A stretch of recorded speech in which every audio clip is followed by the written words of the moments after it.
Ladri scatenati nelle ultime ore in Friuli, prese di mira diverse abitazioni per un bottino complessivo che supera i 60.000 euro. Il colpo più grosso è stato messo a segno a Udine. Ignoti sono entrati nell'appartamento di una signora di 53 anni, forzando la serratura d'ingresso al piano terra. Hanno preso oggetti di irrisorio valore, ma poi hanno trovato le chiavi dell'appartamento vicino, sempre di proprietà della stessa signora. Sono entrati e lì si sono impossessati di una cassetta blindata. Conteneva oggetti preziosi per un valore di 41.000 euro. Indagano i carabinieri di Udine Est.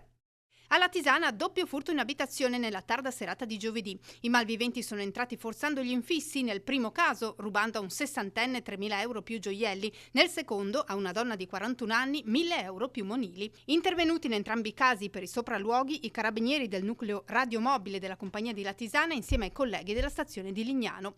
Nella stessa sera un pensionato 72enne di Porpetto ha denunciato che ignoti sono entrati da una finestra del bagno e gli hanno rubato ori e preziosi per 6.000 euro. Denuncia effettuata a Cervignano, indaga la stazione di Tor Viscosa.